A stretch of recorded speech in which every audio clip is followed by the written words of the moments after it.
এই ভিডিওটা তুমি অন করছো তার মানে তোমার এইচএসসির বৃত্ত টপিকটা নিয়ে আগ্রহ আছে। তুমি যদি এই বৃত্ত টপিকের মাধ্যমে ফুল অন সাজেশন পেতে যাও, যেটা তোমার একাডেমিক প্লাস অ্যাডমিশনের সব টপিক কভার করে দিবে, তাহলে চলো আমরা আজকে সেই সাজেশনটা তোমাকে দেখাই। সো এই টপিকগুলো এখানে দেয়া আছে, এখানে অনেক টপিক আলাদা আলাদা করে সেকশন ওয়াইজ দেওয়া আছে। তুমি যদি চাও ভিডিওটা এই মুহূর্তে পজ করে একটা স্ক্রিনশট নিয়ে নিতে পারো। এছাড়া তুমি আরেকটা কাজ করতে পারো, আরেকটা পেজ আছে, এটারও চাইলে তুমি স্ক্রিনশট নিতে পারো। বাট এখান থেকে ইন ডিটেলস বলাটা আমার উদ্দেশ্য না, আমি আলাদা আলাদা প্রতিটা টপিক নিয়ে কথা বলে থাকি। সো ফার্স্ট অফ অল আমি সিকিউ এর ক নাম্বার নিয়ে একটা ইনডেপথ আলোচনা করব, যে এই চ্যাপ্টারটা থেকে ক নাম্বারে কি কি কোয়েশ্চেন্স গুলো আসতে পারে, অ্যান্ড দেন আমরা ব্যাখ্যা করব খ আর গ এর জন্য কি কি আসতে পারে। চ্যাপ্টারটা খুবই ছোট, আগেই বলে রাখি, জাস্ট দুইটা চ্যাপ্টার আছে, 4.1 4.2, অথবা অনেকের বই 4 এর A 4 এর B হিসেবে থাকতে পারে। সো দুইটা চ্যাপ্টার, ছোট চ্যাপ্টার, এটা বলে ছোট মরিচে ঝাল বেশি একটা কথা আছে, ওরকম একটা ব্যাপার হয়ে গেছে। কিন্তু এই ছোট একটা চ্যাপ্টার থেকে কিন্তু এক সেট কোয়েশ্চেন আসবে, এমসিকিউ 2-3 নাম্বার, 10 থেকে 13 মার্কসের মতো তোমার ফাইনাল পরীক্ষায় চলে আসবে। ঠিক আছে, সো আমরা আর কথা না বাড়াই স্টার্ট করি। সো দেখতেই পাচ্ছ আমি ইতিমধ্যে অনেক কিছু হাবে যাবে লিখে রাখছি বোর্ডের মধ্যে, বাট এগুলো তোমার কাছে অজানা হওয়ার কিছু না, তাই না? কি কি লিখছি ভাইয়া দেখো। সিকিউ ক নাম্বারে এই চ্যাপ্টারটা থেকে আসবে বৃত্তের জেনারেল ইকুয়েশন রিলেটেড কোয়েশ্চেনগুলো। বৃত্তের জেনারেল ইকুয়েশন কিরকম হতে পারে ভাই? দুই রকমের হতে পারে। আমরা জানি যে আদর্শ সমীকরণকে আমরা লিখতে পারি x square plus Y square plus 2gx plus 2fy plus c, এটা একটা ফরম্যাটে আমরা লিখতে পারি। অথবা আমরা x minus H whole square Y minus K whole square equal to R square, এই দুইটা ভাবে প্রকাশ করতে পারি, তাই না? এখন এখান থেকে কোশ্চেন হচ্ছে ভাই, এখান থেকে আমার কি কি প্রশ্ন আসতে পারে, তাই না? এটা হচ্ছে আমার কথা। সো জেনারেল ইকুয়েশন থেকে ক নাম্বারে যেমন কোশ্চেন আসবে, খতেও কোশ্চেন আসবে, গতেও কোশ্চেন আসবে, বাট ক এর জন্য কি কি আসবে চলো সেটা আমি তোমাদেরকে বলে দিই। সো ক এর জন্য আমাদের মোস্ট ইম্পর্টেন্ট কোশ্চেনগুলো হচ্ছে, ক এর জন্য আমাদের যে কোশ্চেনগুলো মোস্ট ইম্পর্টেন্ট সেগুলো হচ্ছে ব্যাসার্ধ প্লাস কেন্দ্রের স্থানাঙ্ক। ব্যাসার্ধ আর কেন্দ্রের স্থানাঙ্ক, এই টপিকটাকে আমরা একটু স্টার মার্ক করে রাখি। ঠিক আছে, এই টপিকটাকে আমরা যদি একটু স্টার মার্ক করে রাখি তাহলে খুবই ভালো হয়। সো এখন কথা হচ্ছে ভাইয়া, এই টপিকগুলো স্টার মার্ক করলাম, এখন এখান থেকে কিভাবে আমি আনসার করতে পারি?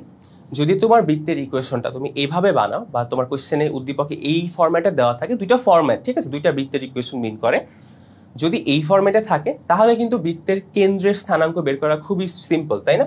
এখানে যদি থাকে তাহলে আমরা কেন্দ্রের স্থানাঙ্ক কি করব? মাইনাস g/2 করব, মাইনাস f/2 করব, তাই না? এভাবে হচ্ছে কেন্দ্রের স্থানাঙ্কটা বের করতে পারবো। আর ব্যাসার্ধটা বের করার জন্য আমরা যেটা ইউজ করব সেটা হচ্ছে r is equal to root over G square plus F square minus C. So এই দুইটা ফর্মুলা ইউজ করার মাধ্যমে কিন্তু আমরা এরকম একটা ইকুয়েশন যদি দেয়া থাকে তোমার ফাইনাল কোশ্চেনে, তুমি কিন্তু বৃত্তের কেন্দ্রের স্থানাঙ্ক আর ব্যাসার্ধটা খুবই ইজিলি বের করে ফেলতে পারবা, রাইট? ওকে, গেল। যদি এভাবে দেয়া থাকে ভাই, তাহলে তোমার কোনো কাজই নাই। দেখো এখানে এইচ আর কে বলা আছে না, এই এইচ আর কে অ্যাকচুয়ালি কি? এইচ আর কে হচ্ছে আমার কেন্দ্রের স্থানাঙ্ক। সো এখান থেকে এইচ আর কে মানটাই হচ্ছে আমার অ্যাকচুয়ালি কেন্দ্রের স্থানাঙ্ক, তাই না? খুবই সিম্পল একটা ব্যাপার। আচ্ছা, আর এই আর স্কোয়ার যেটা দেয়া থাকবে, এখান থেকে তুমি যদি আর এর ভ্যালুটা বের করো তাহলে সেই আর এর ভ্যালুটাই হচ্ছে তোমার ব্যাসার্ধ, বাস হয়ে গেল। সো এখান থেকে কিন্তু আমরা চাইলে খুব সহজে সিকিউর ক নাম্বারটা আনসার করে ফেলতে পারবো, ঠিক আছে? সো এইটা একটা মোস্ট ইম্পর্টেন্ট টপিক তোমার সিকিউর কতে আসার জন্য। আরেকটা ছোট্ট ইম্পর্টেন্ট টপিক আছে যেটার কথা না বললেই নয়, সেটা হচ্ছে অক্ষের ছেদাংশ। কথা হচ্ছে ভাই, অক্ষের ছেদাংশটা জানো কি? একটু ভুলে গেছে, একটু রিমাইন্ডার দিয়ে দিলে মনে হয় ভাই খুব ভালো হইতো। তো চলো তোমাদের একটা রিমাইন্ডার দেওয়ার চেষ্টা করি। ধরো আমি এখন দুইটা অক্ষ বোর্ডের মধ্যে আঁকলাম, ঠিক আছে? আর একটা বৃত্ত ড্র করি, চলো।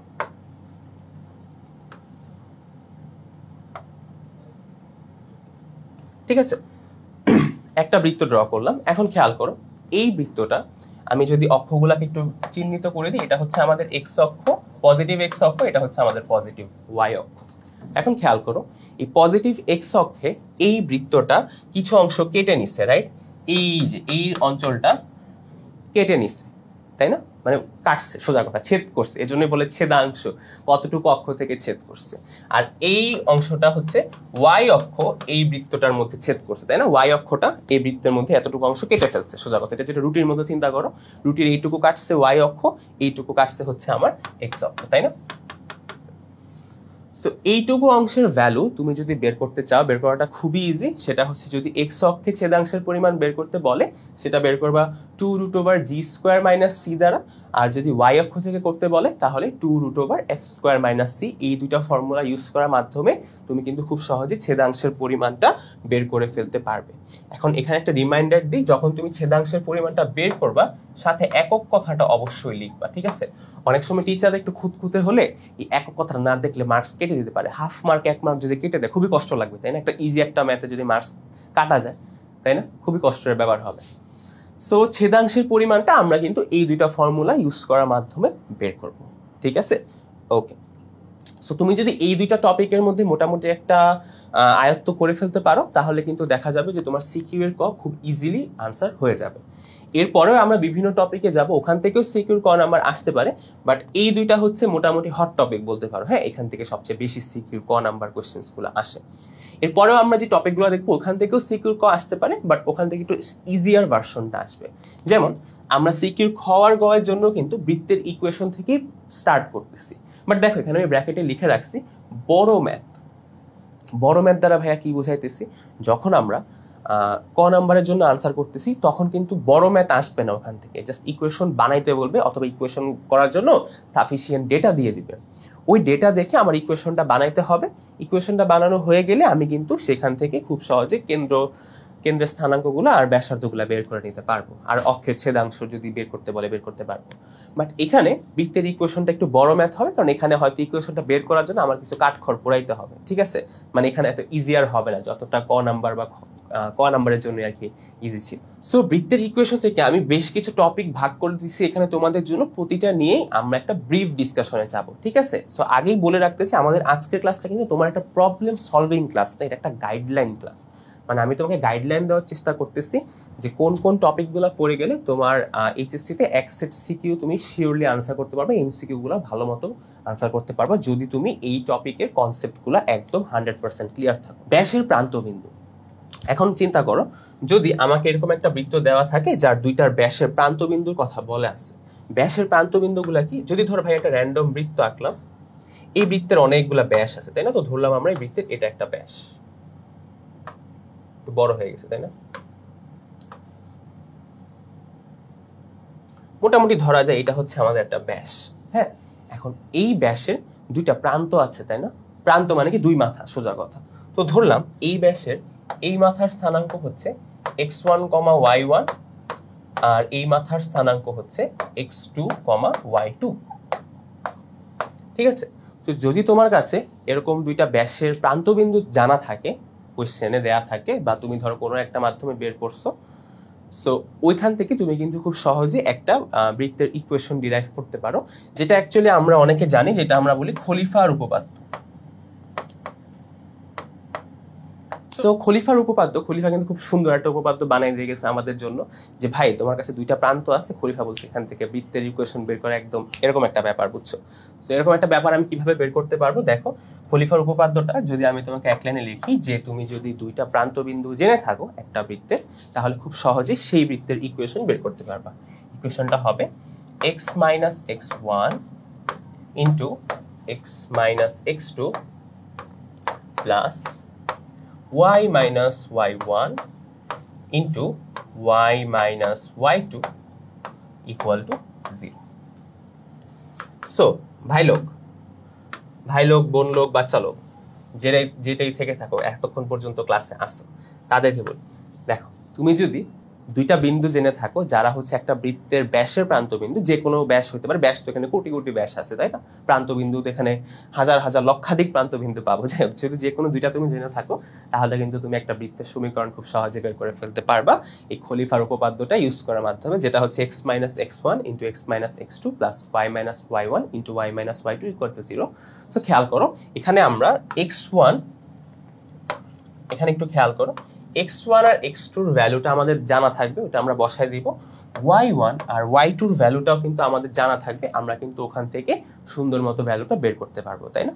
সো এখানে বসায় দিলে কিন্তু আমাদের একটু ক্যালকুলেশন করতে হবে, হালকা একটু ক্যালকুলেশন করলে আমাদের বৃত্তের সমীকরণটা দাঁড় করা যাবে। জাস্ট গুণ করতে হবে, বুঝতেই পারতেছি এখানে গুণ করলে আমাদের এই যে এরকম দুইটা ইকুয়েশন এইভাবে তো আসবে না, অ্যাকচুয়ালি এইভাবে আসবে, সেইভাবে আমরা সাজায় লিখবো, ঠিক আছে, বাট নট লাইক যে তুমি এভাবে লিখলে হবে, এভাবে লিখলেও হবে, এভাবে লিখলেও হবে। প্রেফারেবল হচ্ছে এটা লিখলে ভালো, এটা যদি তুমি বানাইতে পারো খুবই ভালো, কোনো সমস্যা নেই, দুইটা লিখলে তুমি ফুল মার্কস পাও। ঠিক আছে, সো ব্যাসের প্রান্তবিন্দু হচ্ছে আমাদের first of all most important একটা টপিক। সেকেন্ড একটা টপিক যেটা আমরা আলোচনা করব সেটা হচ্ছে 3 বিন্দুগামী বৃত্ত। 3 বিন্দুগামী বৃত্ত মানে একটা বৃত্ত মধ্যে কোটি কোটি বিন্দু আছে, এটা আমরা জানি ভাই, এটা নতুন করে কিছু বলার নাই। একটা বিন্দু না, বৃত্তের মধ্যে কোটি কোটি বিন্দু আছে, রাইট? এখন এই কোটি কোটি বিন্দুর মধ্যে তোমার কোটি কোটি বিন্দু জানার দরকার নাই একটা বৃত্তের সমীকরণ জানতে, তোমার জাস্ট 3টা বিন্দু জানলে চলে যাবে। তো তুমি যদি কথা ধরলাম একটা বৃত্ত এঁকে দেখাই, তো ধরো আমি এই বৃত্তটা আছে আমার কাছে, এখানে আমি 3টা বিন্দুর কথা আমি জানি। কোন 3টা বিন্দু ভাই? ধরলাম এখানে একটা বিন্দুর কথা আমি জানি, এটা হচ্ছে ধরো x1 y1, এখানে আরেকটা বিন্দু আছে ধরো কাছাকাছি দিলাম x2 y2, আর ধরো এখানে আরেকটা বিন্দু আছে x3 y3। এরকম 3টা বিন্দু ধরো তোমার কাছে দেয়া আছে। এখান থেকে বৃত্তের সমীকরণ কিভাবে বের করতে পারি আমরা? খুবই সোজা এখান থেকে বৃত্তের সমীকরণটা বের করা। আমরা বৃত্তের জেনারেল ইকুয়েশনে দেখছি যে 3টা আমার কাছে অজানা রাশি ছিল, তাই না?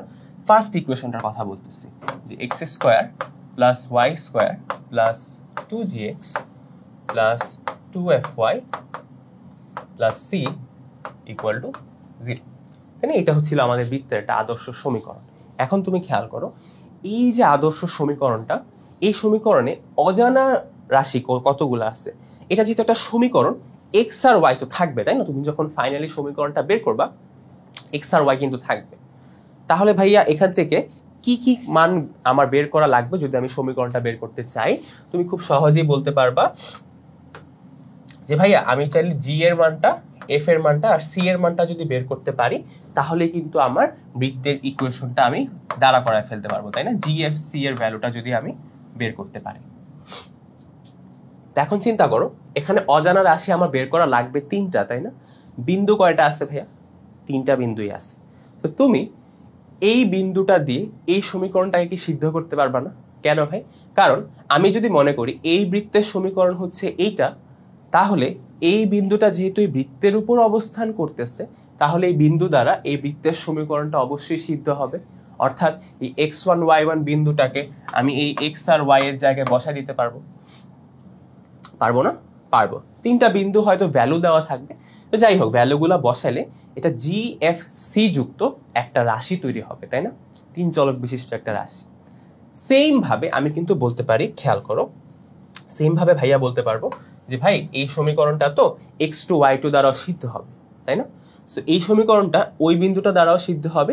তুমি x আর y এর মান বসানোর পরে জি এফ সি সংক্রান্ত আরেকটা সমীকরণ পাবা। তারপরে ভাই এটা দিয়েও তো একই কাজ, তাই না? এটা দিয়েও তো সিদ্ধ হবে। তাহলে তুমি আরেকটা সমীকরণ পাবা জি এফ আর সি সংক্রান্ত। তাহলে চিন্তা করে দেখো, জি এফ সি 3টা চলকের জন্য তুমি সমীকরণ পাইছো 3টা জি এফ সি, তাই না? জিএফসি যুক্ত 3টা সমীকরণ পাইছো। সো 3টা চলকের জন্য 3টা সমীকরণ কি এনাফ না সলভ করার জন্য? হ্যাঁ, অবশ্যই এনাফ। সো এই 3টা বিন্দু তুমি যখন এই বৃত্তের সমীকরণে বসাবা তখন তুমি 3 বারে 3টা ইকুয়েশন পাবা। ওই 3টা ইকুয়েশন যখন তুমি সলভ করে ফেলবা তাহলে কিন্তু তুমি জি এফ আর সি এর ভ্যালু পেয়ে যাবা।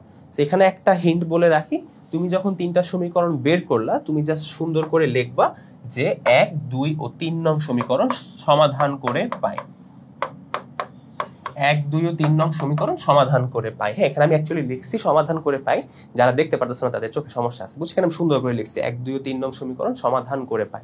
ঠিক আছে, সো এই সমাধান করে পাই লেখার পরে তোমার কি 3টা সমীকরণ সলভ করা দরকার আছে? না, দরকার নেই, এত কষ্ট করা দরকার নেই। ক্যালকুলেটরটা হাতে নিবা, ক্যালকুলেটরে কিন্তু 3টা চলকযুক্ত 3টা অজানা রাশি থাকলে আমরা যে সমীকরণ সমাধান করতে পারি ওটা কিন্তু সব ক্যালকুলেটরেই করা যায়। ঠিক আছে, আমি আশা করি তোমাদের সবার কাছে অন্ততপক্ষে ক্যাসিওর বা যে কোনো 991 ES প্লাস ভার্সনটা আছে, অথবা EX থাকলে তো আরো ভালো, CW থাকলেও সমস্যা নাই।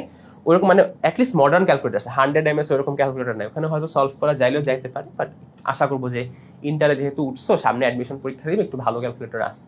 সো ক্যালকুলেটরে তুমি এই 3টা ইকুয়েশনের মানগুলা বা সহগগুলা যদি বসায় দাও তাহলে কিন্তু জিএফসি এর মান তোমাকে সিরিয়ালি ক্যালকুলেটর বের করে দিবে।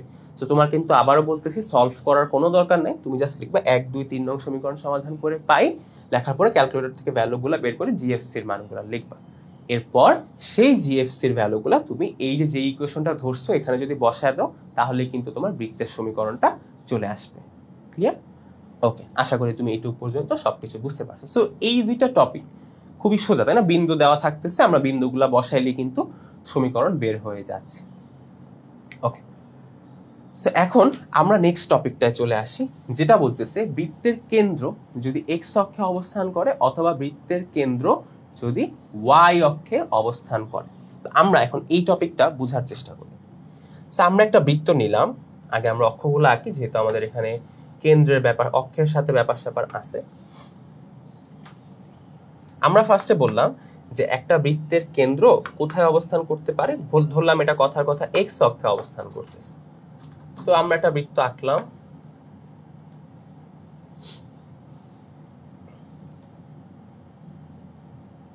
ধরলাম এই বৃত্তটা।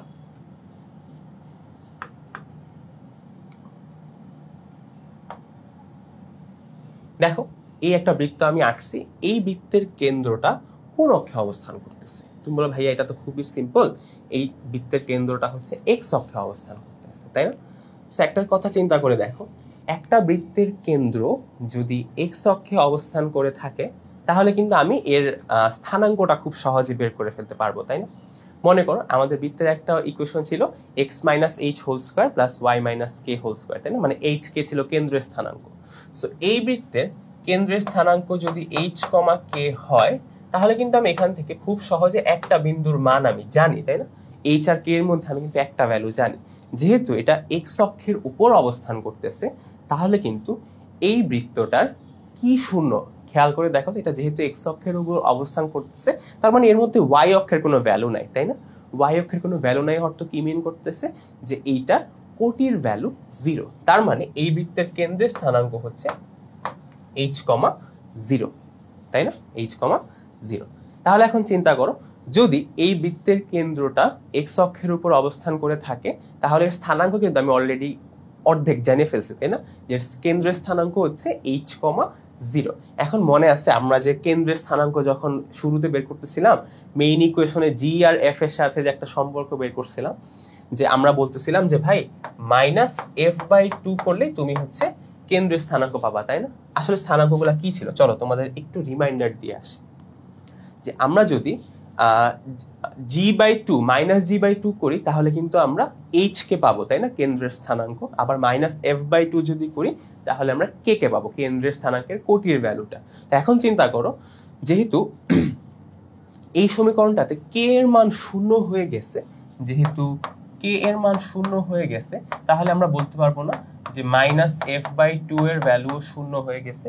তাহলে এখান থেকে কি ভাইয়া বলতে পারবো যে এফ এর ভ্যালুটা 0 হয়ে যাবে, 0 হয়ে যাবে। তাহলে চিন্তা করো, তুমি যখন বৃত্তের সমীকরণটা লিখবা তুমি খুব সহজে দুইভাবে লিখতে পারো যে x minus H whole square আর ওয়াই মাইনাস কে এর মধ্যে তোমার কে এর ভ্যালু তো 0, সেটা ডিরেক্টলি লেখা যাবে ওয়াই স্কোয়ার ইকুয়াল টু ব্যাসার্ধ আর স্কোয়ার। এখান থেকে খুব সহজেই কিন্তু মানে একটা কষ্ট কমে গেছে, তাই না, সমীকরণটা বের করার ক্ষেত্রে। আবার যদি আমরা মেইন সমীকরণটার কথা চিন্তা করি, তাহলে কি লেখা যায়? X square plus Y square plus 2gx, F এর ভ্যালু তো 0, তাই না? 2f এর ভ্যালু কিন্তু তাহলে 0, তাহলে plus C equal to 0। So এখান থেকেও কিন্তু আমরা খুব সহজেই বৃত্তের সমীকরণটা বের করে ফেলতে পারবো, তাই না? এখান থেকে আমাদের একটু কষ্ট কমে গেল, আমাদের কিন্তু একটু কষ্টটা কমে গেছে, তাই না, এইভাবে বের করার ক্ষেত্রে। সো দেখতেই পাচ্ছ যে যদি কেন্দ্রটা এক্স অক্ষে অবস্থান করে তাহলে এফ এর ভ্যালুটা 0 হয়। সিমিলারলি এখন তুমি চিন্তা করো এই বৃত্তের কেন্দ্রটা যদি ওয়াই অক্ষে অবস্থান করতো, যদি একটু নাড়াচাড়া করে দেখাই দিই, এটা আমি বলবো না, এটা অ্যাকচুয়ালি তোমরা ফিগার আউট করে বের করে নিতে পারা উচিত। ধরো এখন এই বৃত্তটা আমি একদম ধরে এখানে ওয়াই অক্ষের উপর নিয়ে আসি, ঠিক আছে? এখন এর কেন্দ্রটা হচ্ছে এখানে, কেন্দ্র আগের মতো এইচ কমা কেই আছে। এখন দেখো তো, যেহেতু কেন্দ্রটা ওয়াই অক্ষের উপর অবস্থান করতেছে তাহলে এর ভুজ এক্স এর ভ্যালু বা এইচ এর ভ্যালু হয়ে যাচ্ছে 0, তাই না? এইচ এর ভ্যালু 0 হওয়ার অর্থ কি? জি এর ভ্যালুও 0। তাহলে এইবার সমীকরণটা কি হবে? X square plus Y square plus 2fy plus C equal to 0। আর এইখানে X square plus y minus K whole square equal to R square, এরকম কিছু একটা দাঁড়াচ্ছে, তাই না? করে দিলাম না তোমাকে, বললাম যে করে দিব না, তাও করে দিছি। বাট জিনিসটা কিন্তু বোঝাটা খুবই সিম্পল ছিল, তাই না? যে কেন্দ্রগুলো যদি কোনো একটা অক্ষের উপর অবস্থান করে, আচ্ছা দুইটা টপিক আছে, একটা হচ্ছে অক্ষের উপর অবস্থান করে আর একটা হচ্ছে অক্ষকে স্পর্শ করে। আমরা কিন্তু এখন পড়তেছি কেন্দ্রটা অক্ষের উপরে অবস্থান করতেছে। আমরা দেখলাম যদি অক্ষের উপর কেন্দ্র অবস্থান করে সেক্ষেত্রে কিন্তু আমরা খুব সহজে একটা বিন্দুর ভুজ বা কোটির ভ্যালু ডেফিনেটিভ ভাবে জানতে পারবো এবং সেখান থেকে আমাদের ইকুয়েশনগুলো ছোট হয়ে আসবে। ঠিক আছে? সো এখানে আরো কিছু কেন্দ্র দিয়ে সিদ্ধ আর অনেক কিছু শর্ত থাকবে, বাট যদি অক্ষের উপর অবস্থান করে ইকুয়েশনগুলো এইরকম অথবা এইরকম ভাবে থাকবে। ওকে, তো আশা করি টপিকটা আমরা ক্লিয়ার হতে পারছি। তো আমরা এই টাইপটা কিন্তু এতক্ষণে দেখে ফেললাম। সো এখান থেকে কি করতে হবে না করতে হবে, নেক্সট টাইপটা একটু দেখি। যে যদি একটা বৃত্ত অক্ষগুলাকে ছেদ করে, আমরা কিন্তু জানি যে একটা চিত্র আঁকা আছে, দেখতে পারো যে এই বৃত্তটা এক্স অক্ষকে এতটুকু অংশ ছেদ করছে এক্স অক্ষ, আর ওয়াই অক্ষ এই বৃত্তটাকে এতটুকু অংশ ছেদ করে ফেলছে, তাই না? কেটে নিছে সোজা কথা। তো আমরা জানি যে অক্ষ যদি একটা বৃত্তকে কেটে নেয় তাহলে তার দুইটা ইকুয়েশন দিয়ে আমরা মান বের করে নিতে পারি যে কতটুকু অংশ সে ছেদ করছে বৃত্তটার মধ্যে। এক্স অক্ষের ক্ষেত্রে সেটা হচ্ছে 2√g² - c, ওয়াই অক্ষের ক্ষেত্রে সেটা হবে 2f² - c। তো আমরা এই দুইটা ইকুয়েশন ইউজ করার মাধ্যমে কিন্তু আমরা অক্ষদ্বয়ের ছেদাংশের পরিমাণটা বের করে নিতে পারবো। ঠিক আছে? সো এইটাই ছিল মোটামুটি কথা। সো এখান থেকে আমরা দেখছিলাম যে ক নাম্বার কোশ্চেনগুলোর ক্ষেত্রে এই টপিকটা থেকে কিন্তু কোশ্চেন আসে, তাই না? বাট খ আর গ এর ক্ষেত্রে এই দুইটা টপিক থেকে কিভাবে কোশ্চেন আসতে পারে সেটা কিন্তু আমাদের একটু বুঝে নিতে হবে যে এখান থেকে কি রকম কোশ্চেন আসতে পারে। যেমন ধরো তোমাকে কোশ্চেনে বলে দিবে যে এক্স অক্ষে ধরো এটা 3 একক পরিমাণ কর্তন করছে, কথার কথা একটা কোশ্চেন ধরলাম আমরা 3 একক পরিমাণ কর্তন করছে। তো এখান থেকে আমরা কিভাবে সলভ করতে পারবো যে এই টোটাল জিনিসটার ভ্যালু 2√g² - c, এইটার ভ্যালু হচ্ছে 3। সো এখান থেকে কিন্তু আমরা দেখতে পারতেছি যে একটু ক্যালকুলেশন করলে কিন্তু কাজটা হয়ে যাচ্ছে, তাই না? একটু ক্যালকুলেশন করে নিতে পারলে কিন্তু অনেক কাজ হয়ে যাচ্ছে। সো এরকম মান টান দেওয়া থাকবে যে এক্স অক্ষে 3 একক কাটছে, ওয়াই অক্ষে 5 একক কাটছে। সো এখান থেকে কিন্তু বিভিন্ন সমীকরণ বের করে বলে নিতে পারে। সো এরকম দিয়ে তোমরা ক্যালকুলেশন করলে বের হয়ে যাবে। ঠিক আছে? সো এরকম কোশ্চেন আসবে তোমার খ বা গতে। বাট খেয়াল রাখো কতে কিন্তু ডিরেক্ট জাস্ট মানটা বের করতে বলবে, জি আর সি এর মান দেওয়া থাকবে বা এফ সি এর মান দেওয়া থাকবে। ওকে, আচ্ছা। তো এরপরে দেখতে পাচ্ছি যে অক্ষকে স্পর্শ করে এই টপিকটা। একটা বৃত্ত যদি অক্ষগুলোকে স্পর্শ করে 3 ভাবে স্পর্শ করতে পারে, হয় সে এক্স অক্ষকে স্পর্শ করবে, না হয় ওয়াই অক্ষকে, না হয় উভয় অক্ষকে সে স্পর্শ করবে। তা আমরা দেখো অক্ষকে স্পর্শ করলে বিষয়গুলো কিন্তু খুবই সিম্পল। যদি এই এক্স অক্ষকে স্পর্শ করা বৃত্তের কেন্দ্র হয়, তাহলে তুমি দেখো এই বৃত্তের যদি আমি পরিধি পর্যন্ত একটা সরলরেখা আঁকি, এটা অ্যাকচুয়ালি ব্যাসার্ধ মিন করতেছে, তাই না? এখন এই ব্যাসার্ধের স্থানাঙ্কটা তুমি কিন্তু খুব সহজে বের করে ফেলতে পারবা। কিভাবে বের করতে পারবো? দেখো এই সরলরেখাটা অ্যাকচুয়ালি যদি এই কেন্দ্রের স্থানাঙ্ক h, k হয়, তাহলে এই সরলরেখাটা অ্যাকচুয়ালি কি এক্স অক্ষ থেকে দূরত্ব মিন করতেছে না? এই বিন্দুটা এক্স অক্ষ থেকে কোনো বিন্দু দূরত্ব কি তার কোটি, তাই না? তাহলে এটা হচ্ছে মডুলাস অফ কে, অর্থাৎ এক্স অক্ষকে স্পর্শ করলে কোনো বৃত্তের কেন্দ্র r = মডুলাস অফ কে। ভাই মডুলাস কেন? কারণ স্থানাঙ্ক তো নেগেটিভও হতে পারে, ব্যাসার্ধ তো নেগেটিভ হবে না, তাই না? তো এক্স অক্ষকে স্পর্শ করলে তুমি r এর ভ্যালু কিন্তু খুব সহজে বের করে ফেলতে পারবা, তাই না? তো ইকুয়েশনে r² এর পরিবর্তে তুমি k² বসে দিলে কিন্তু কাজটা খুব সহজে হয়ে যাচ্ছে। সিমিলার ব্যাপারটা ওয়াই অক্ষকে স্পর্শ করে যদি খেয়াল করো, আবার যদি এটা কেন্দ্র হয় আর এটা যদি আমি কেন্দ্র থেকে পরিধি পর্যন্ত ওই ওয়াই অক্ষ পর্যন্ত একটা সরলরেখা ড্র করি, তাহলে খেয়াল করো এটার কেন্দ্রের স্থানাঙ্ক আমরা জানি h, k। তাহলে এই ওয়াই অক্ষ থেকে কোনো বিন্দু দূরত্ব মানে কি তার ভুজ, তাই না? তার ভুজের ভ্যালু কত? h। তাহলে আমরা বলতে পারি এখানে r = লেখা যাবে মডুলাস অফ h, তাই তো?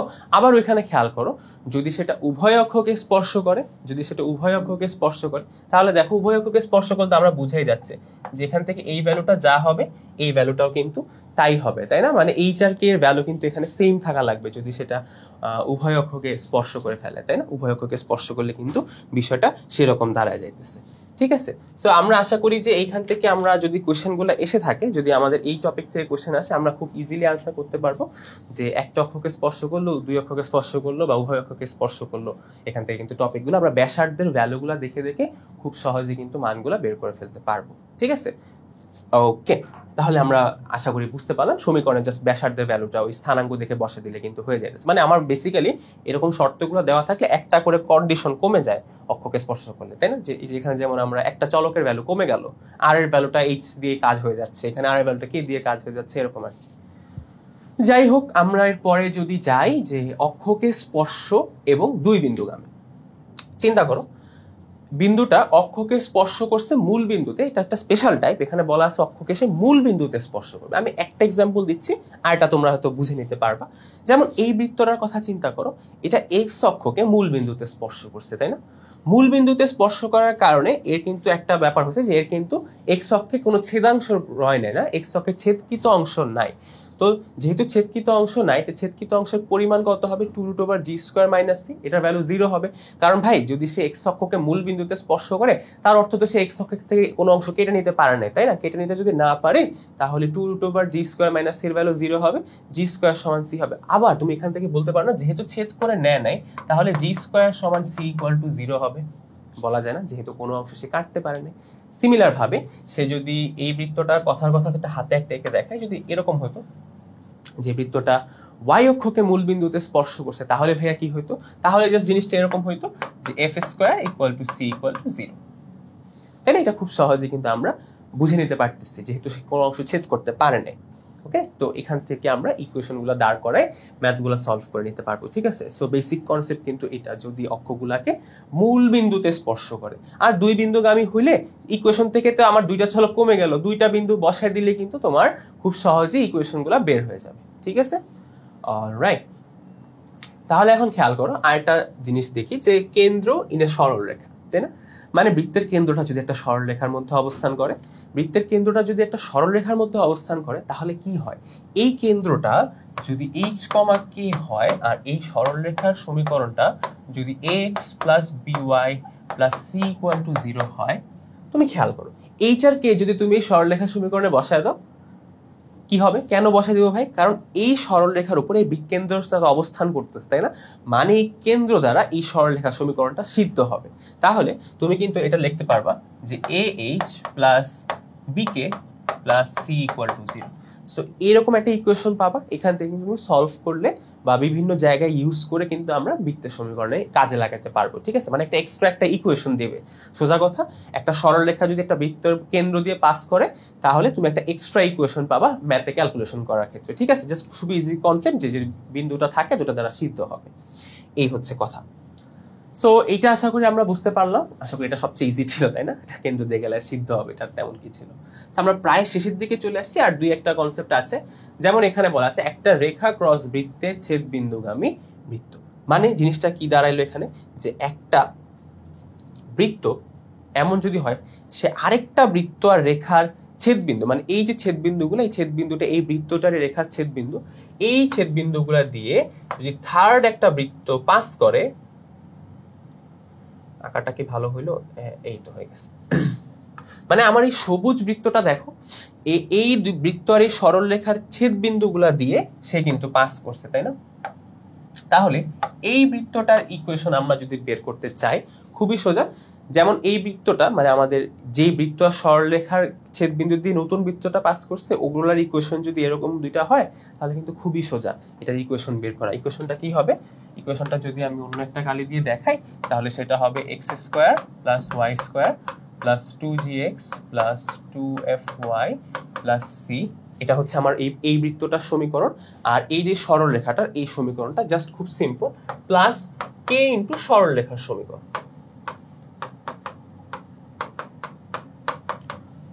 মানে একটা বৃত্ত যদি আরেকটা বৃত্ত আর সরলরেখার ছেদবিন্দু দিয়ে পাস করে তাহলে তার ইকুয়েশন হবে ওই বৃত্ত প্লাস k × ওই সরলরেখা। জাস্ট এটা আমি মনে রাখলাম আমি যখন কলেজে ছিলাম, যে বৃত্ত প্লাস k × সরলরেখা, এটা যদি আমরা বানায় ফেলি তাহলে সেটা হবে সেই নতুন বৃত্তটার ইকুয়েশন। তাহলে সেটা হবে সেই নতুন বৃত্তটার ইকুয়েশন, ঠিক আছে? আরো বিভিন্ন শর্ত দেওয়া থাকবে যেটা দিয়ে আমরা k এর মানটা বের করে নিতে পারবো। সো বেসিক কনসেপ্ট হচ্ছে এইটা।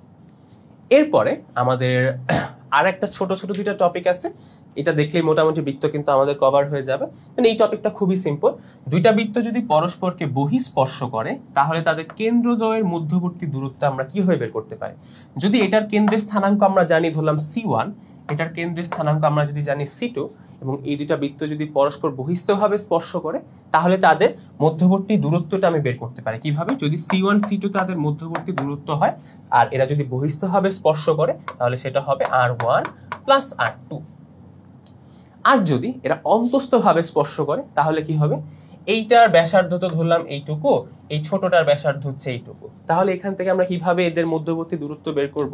এটা যদি আবার সেম C1 C2 হয়, খুবই সিম্পল। এই C1 C2 বা কেন্দ্রদ্বয়ের মধ্যবর্তী দূরত্ব কি হবে? C1 আর C2 বিয়োগফল, তাই না? এখন আমি বিয়োগ চিহ্ন না দিয়ে ডিফারেন্স চিহ্ন কেন দিছি? কারণ আমি তো শিওর না যে কে বড়, তাই না?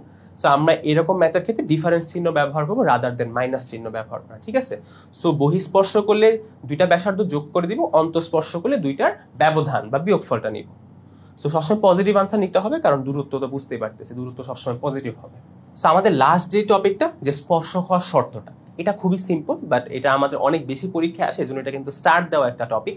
খেয়াল করো, এখানে যে বৃত্তটা, এই স্পর্শকের একটা সমীকরণ, স্পর্শক একটা সরল রেখা, তাই না? তাহলে একটা সরল রেখার সমীকরণ কি হবে? ax plus by plus c equal to 0।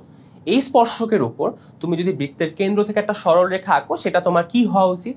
ব্যাসার্ধ হওয়া উচিত। এখন 9-10-এ একটা মজার উপপাদ্য ছিল আমাদের বৃত্ত চ্যাপ্টারে, যে স্পর্শবিন্দুগামী তুমি যেটা ব্যাসার্ধ আঁকো, সেই ব্যাসার্ধটা সবসময় স্পর্শকের উপর লম্ব হয়। মনে আছে?